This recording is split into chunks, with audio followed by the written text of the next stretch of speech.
Ever heard that your image is your visual resume? What does it really mean? Hi guys, I'm Garima Fandani. Your image is your visual resume simply means that you're already sending out a lot of communication when people start seeing you visually. Almost 80 to 85% of your communication is visual, which means much before you start speaking or talking, people are already able to see you and perceive an image about you basis how you appear on the outer. So your hard skills come much later, but what you communicate visually is on the forefront for everybody to see and form an image about you. So what do I do and how do I help people?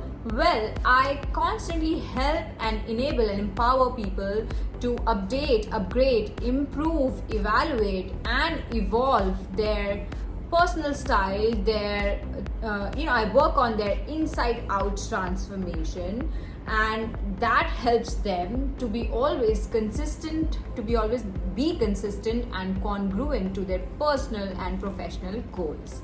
So if you want a personalized, customized and more tailor-made structured program just to work on your personal branding and your personal image, then you know what you have to do. You have to just click on my website, the link is in my bio, or email me or DM me, and we're going to have this one-on-one consultation to work on your personal brand.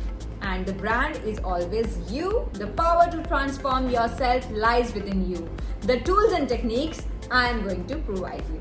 And let's get started with today's video. Today's video is all about the most important image breakers that is not letting you foster formidable first impressions in your work front or have healthy relationships in your personal life. So what are they? What are the things that you must do? What are the things you must avoid? The do's and don'ts, and how to not look tacky.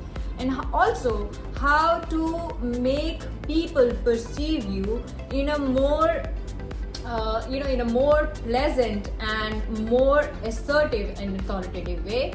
This video is all about that. So let's get started, and you know what you have to do? You have to please click on that subscribe icon on my YouTube channel for a more detailed, comprehensive and structured program, I should say, videos on how to build the image you.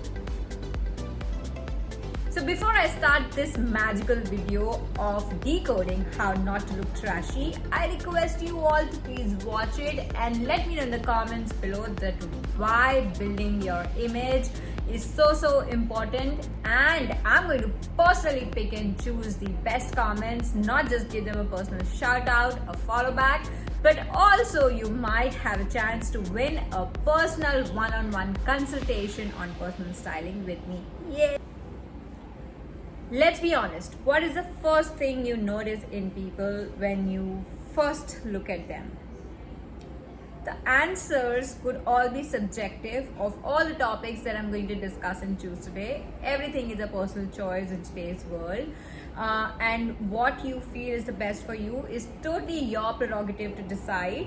But I am just saying some of the things that are acceptable, practiced and applied globally.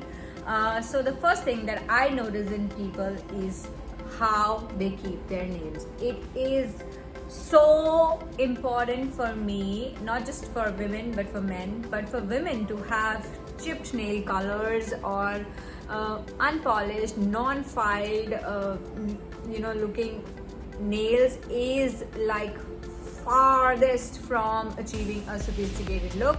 So you don't have to spend a fortune on going for those super long super glittery gel nails, but you can achieve a nice timelessly classic look if you can just file them at home, clip them, keep them clean and neat, and also just apply a transparent and stick to neutrals instead of going for an overdose of colors and glitters and caricatures and characters and Minnie Mouses. If you like those characters, keep them. My next point is false eyelashes. Okay, now this topic could be very tongue-in-cheek kind of a topic, but if you are not a performing artist, or you're not attending a wedding as a bride, or just attending a wedding, or there is some specific function that you have to attend, you really don't need false eyelashes on everyday basis, because here we're talking about attention to detail. So the biggest pet peeve that I see is, those clampy, falsy lashes, and some of the times I've seen that they're too long that you can barely see the eyes, or they're like, half coming out. It's not done together. Unless you're really sure and you're pro at putting the false lashes, and they also come in different shapes and sizes, so don't go for the exaggerated look during a daytime or even during the evenings, unless it is required for that particular occasion. Don't. The most important image breaker is non-ironed clothes. Yes, non-ironed clothes do not go unnoticed, guys. So wherever you are, even if at home, or you're going to the grocery run, or you're stepping out, or you're coming in for a video or a live, please do yourself a favor. Don't wear creased clothes, because creased clothes and non-ironed clothes is a complete no, and it takes you miles away from achieving that polished, put together look. So please invest in a good garment steamer and dazzle up with well ironed clothes.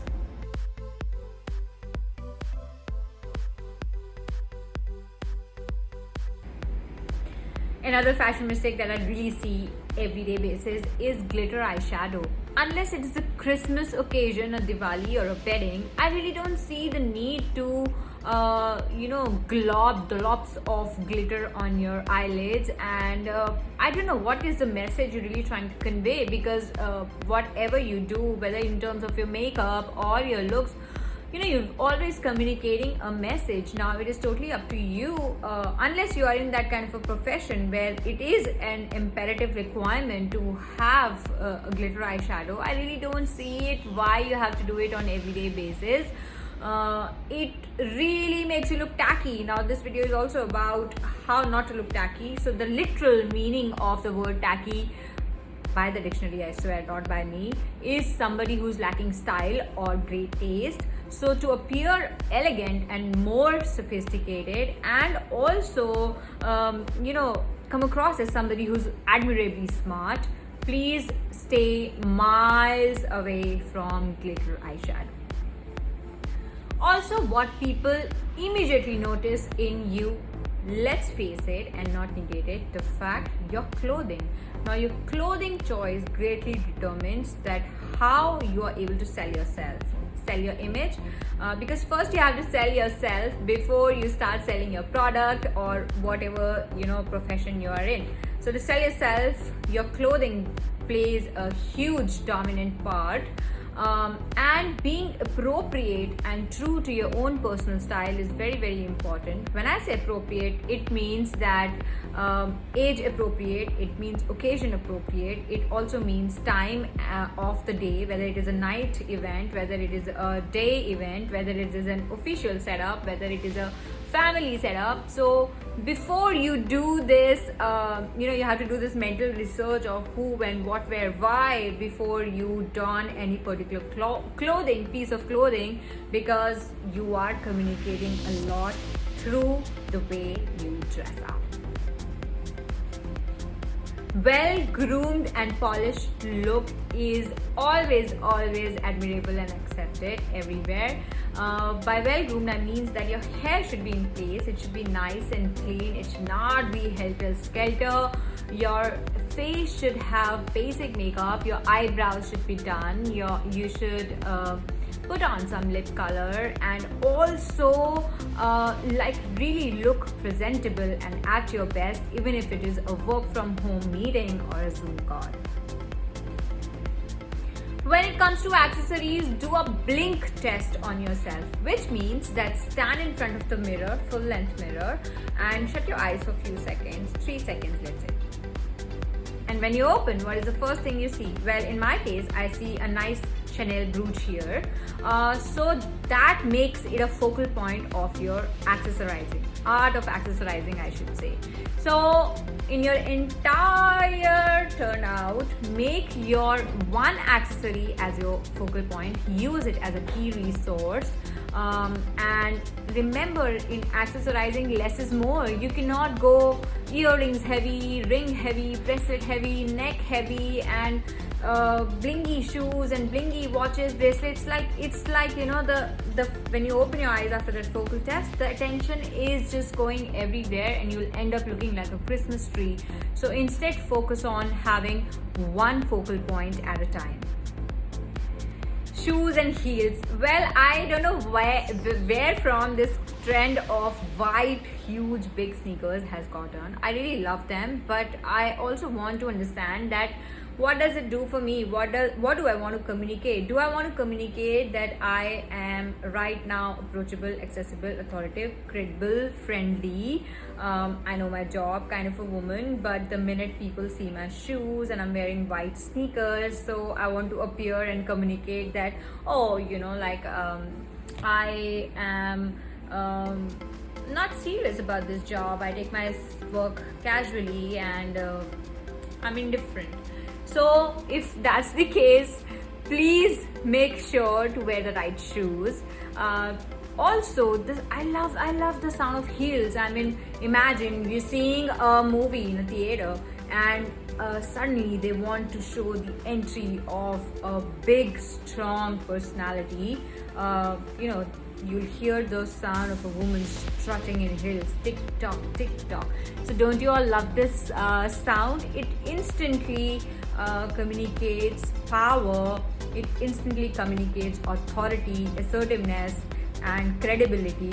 And you always want to have credibility when it comes to work or otherwise. I mean, it lifts your confidence.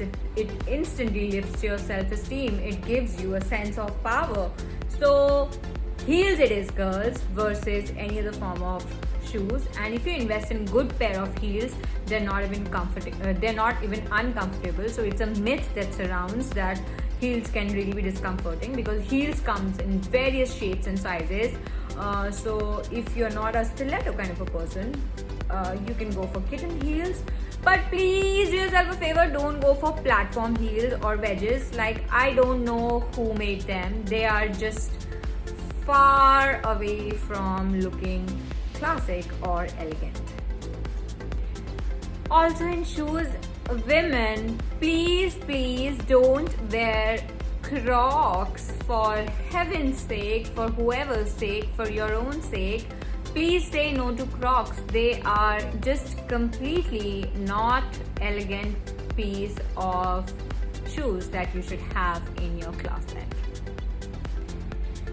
Sunglasses with flowers and glitter and huge brand names around the sign of your rim or your glasses. I don't see a point unless you want to be shoved to a category of trying too hard to impress. Please refrain from using any of these kind of sunglasses. If you like oversized sunglasses, please go for something which is really plain and classic and not the brand popping out of your eyes or your face. It's really tacky or it's really trashy. Handbags are the most crucial part of a woman's entire disposition to appear more elegant and more unconventionally beautiful, I would say. So if you really want to stand out and make heads turn, please accessorize right. I'm again coming back to the point of accessorizing. But yes, understanding less is more, and also sometimes what might work for me would be just an understated watch with a nice neutral color strap, and I think I'm done. I'm accessorized for the day. So So choose your accessory. Even if it is a handbag, then please choose it for the occasion. If you're dressed formal or in level 2 or level 3 of your style scale, you might not want to carry a handbag with which is less structured or tailored. So stick to muted tones when it comes to handbags and more of structure to define the entire look. And also I really find this trend of hanging your hair clutches or your other accessories like scarves or so many keychains, I don't know what all people like, phone holders, etc., card holders on your handbag on the outside. Like, no, please keep all those things inside your handbag. That's where they're meant to be. But I don't mean that you dump it all and make your handbag like a dump it all. It should be very, very neat and clean from the inside. Try and opt for a handbag organizer. That way, every time you change your handbag, you really have to just plug that organizer out and put it in your other handbag and you're good to go. So please make sure you choose the right handbag and keep it in the right way. Contact and cosmetic lenses.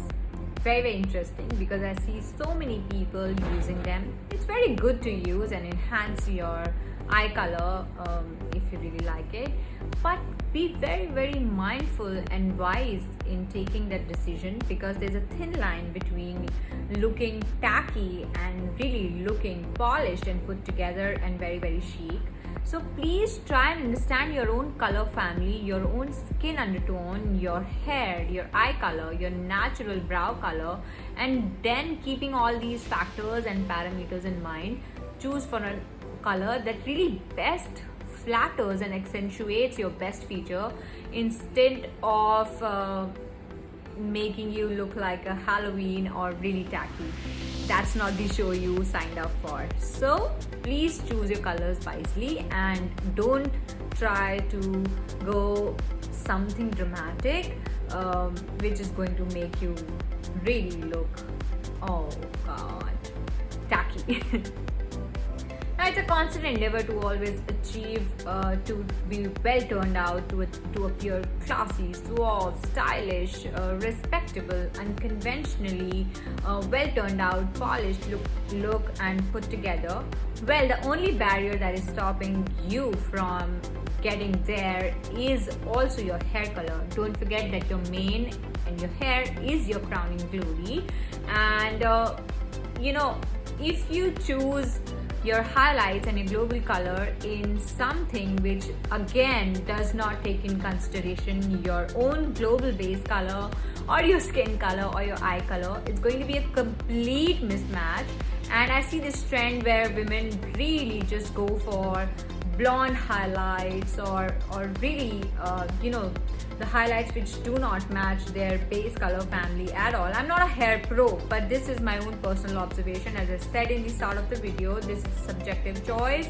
People have the right to choose, but this is my personal observation that if you go for something that is completely dramatic, it's not going to add anything to your look or add value to your hair. Instead, it will make you look really trashy and confused and send out, the communication cue here would be sending out very ambiguous signals, because I don't know if I see 10 women who look like clone of each other in blonde highlights, what are they trying to really convey through their hair or through their body language? I have a very mixed opinion of that. So that's my take. Again, it's your personal choice, but whatever you choose, please try to try to choose the best hairstylist, best hair color, invest in a good consultation, in a good salon.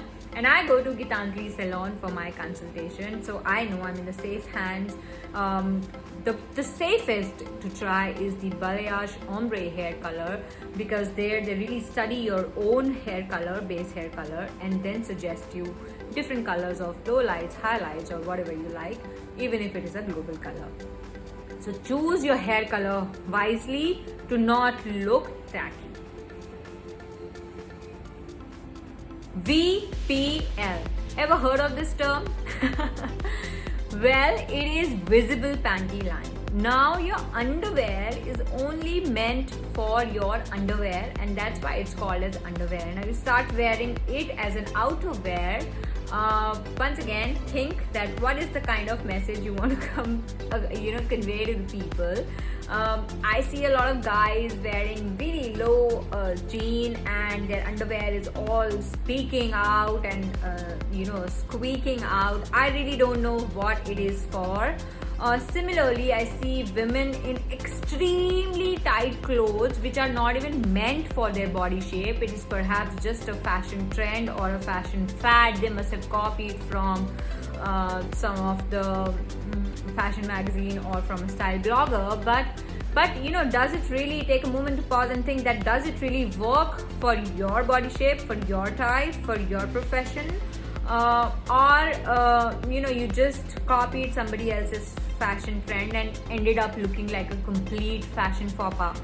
So that's not what you want. And if you're wearing extremely tight and short clothes, and you have to choose your underwear wisely. If you have a very tight cloth, say a mini skirt, and if your panty line is visible, it is the most tackiest thing ever. So never ever have a VPL show or a visible panty line show for the world out there.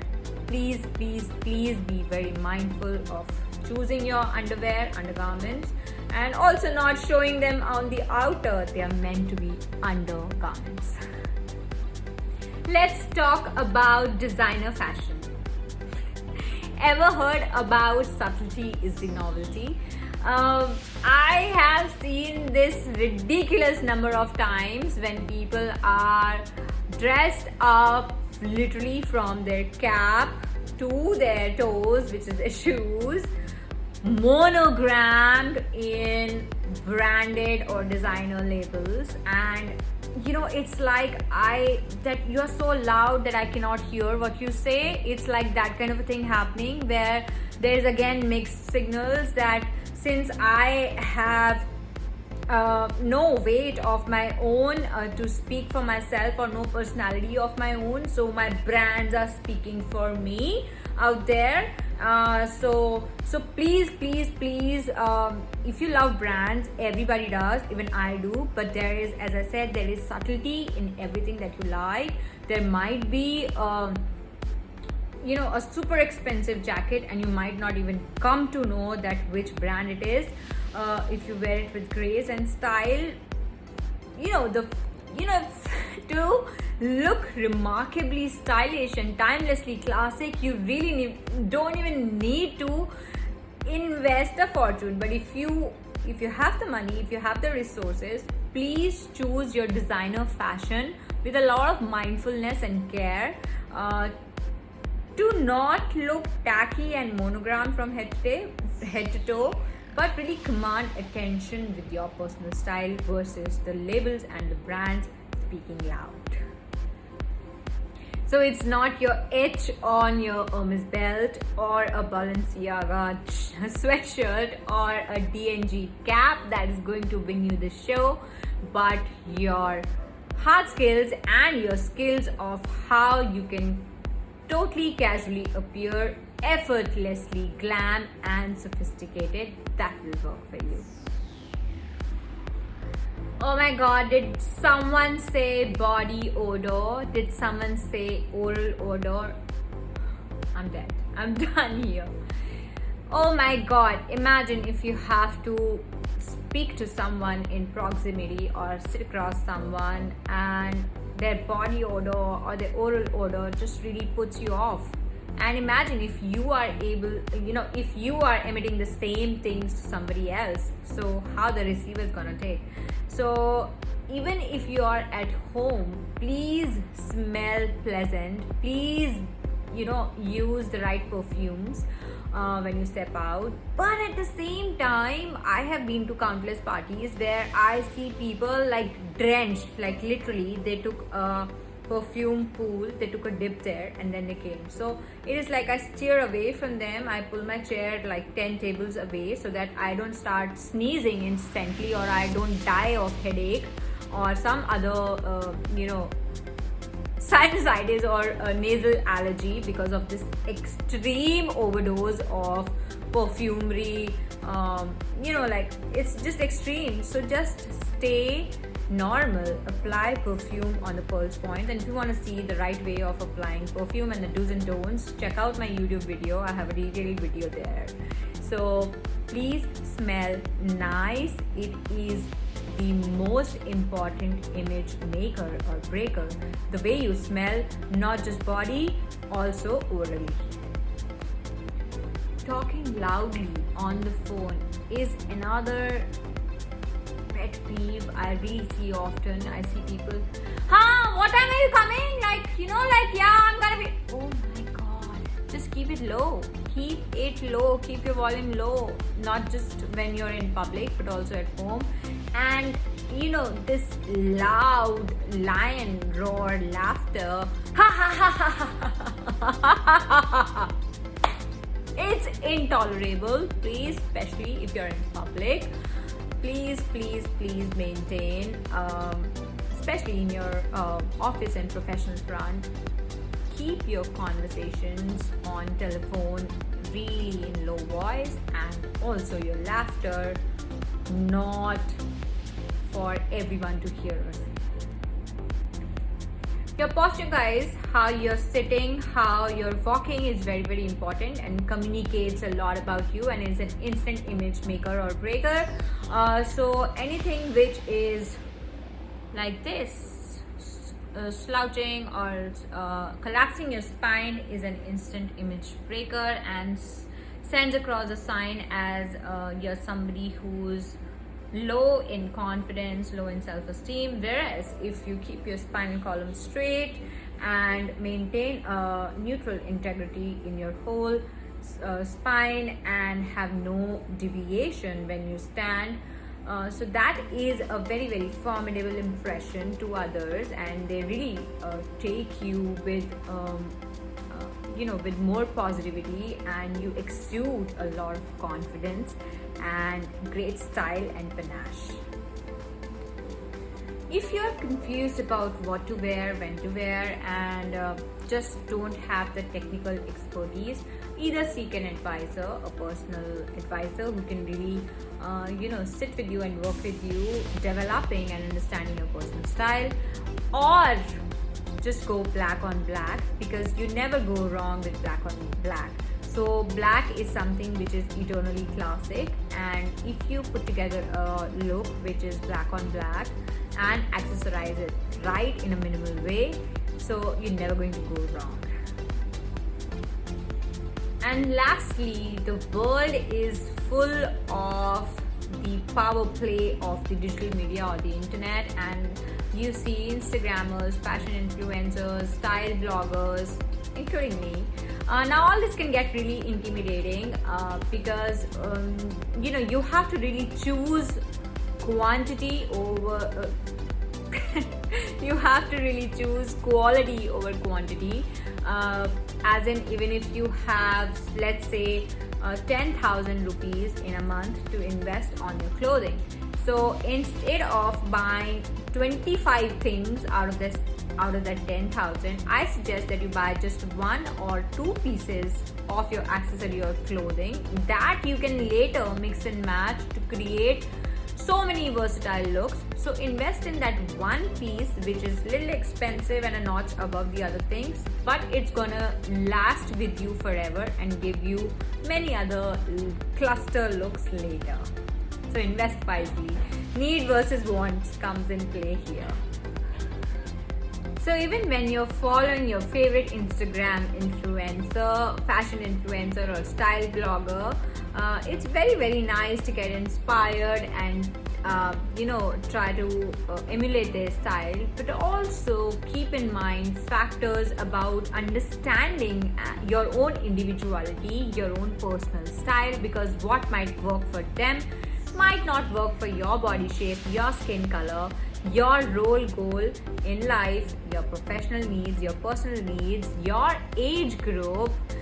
There's so many factors that decide that what wardrobe strategy and clothing strategy really works the best for you, and to understand your own true personal style. So please contact somebody who has the skill to help you understand and discover your personal style, and really understanding and accepting and appreciating that what are your clothing traits and how you can really have a delightful amalgam of your physical traits, your psychological traits, how and what you feel from the inside, and how you can emulate that on your clothing traits. So all this is an image cycle which is really linked together. How you really feel on the inside is what you are actually reflecting on the outside, and how you feel on the outside is going to determine that what you feel on the inside about yourself. And all this put together helps you understand your individuality and your personal style. And if this is too overwhelming for you, please DM me and contact me on the email or on my webpage to understand what your personal style is truly. Oh god, I really want to end this video, but I cannot just stop remembering these pet peeves and these real-time image breakers. So I thought this video, let me just give a reality check of the things that are really contributing in breaking your social, personal and professional image. The most important is when you're eating. So I feel like this is like back to school tutorial what I have to give to the kids, but I think these points are so important because I see so many adults doing this on a constant basis, whether it's in a restaurant or an airplane. I have seen it everywhere, literally, that people eat with their mouth open. I mean, it's so non-graceful. Nobody wants to see what happens inside your mouth when you put the food inside. So please avoid talking when you're eating, and please, for anyone's sake, only and only eat with your mouth shut. We do not want to see what you're eating and how you're eating and how you're grinding your food with your canines. No, please, no, we don't need a side of that. I disagree that makeup is to fake up. You have to have a very nice skincare, a basic skincare regime every day to have healthy skin, hair and nails, even if it means that you have to take your multivitamins, your biotin supplements every day. Please do that. There is nothing wrong in it. If it is not in your time schedule, it's not permissible that you visit your salon every week. So please do use the right products, skincare products at home. Cleansing, toning, moisturizing and sunscreen is a must. Try to use serum, try to use essential oils for your skin and hair care. Aromatherapy really works in opening up all your chakras and the energy flow throughout your body. And if you are stress free, it really reflects on the quality of your skin and your hair health. So having not just good skin and hair hygiene is a must. If you have dandruff on your hair, try to get it treated with a dermatologist. Or if you have any skin disorder, please make an appointment with a dermatologist. But everyday skincare is in your own hands, so try to have a morning and before bed skincare regime. Also, having a smiling face and a smile on your face just communicates that you are someone who has a purpose, who is pleasing to the eye, and somebody who is really kind and compassionate towards others. So smile is the best makeup you can ever wear, and not just that for the others to perceive, but also it elevates your own self-reliance, self-esteem and confidence, and helps you to appear more graceful at all times. So I hope my tips and tricks help you really understand your own true personal style, and work on your awareness and this knowledge and put it together on a day-to-day basis to really work on your visual cues and communication, so that not just you feel good about yourself on the inside, and externally when people see you, they really have a very positive first impression of you on their minds within the first 30 seconds when they meet you. And remember, you only get one chance to create your first impression. There is no second chance, and that is why they call it a first impression. I hope you like this video. Give it a thumbs up and let me know in the comments below what are the other kind of videos you would like to watch. Ciao, ciao.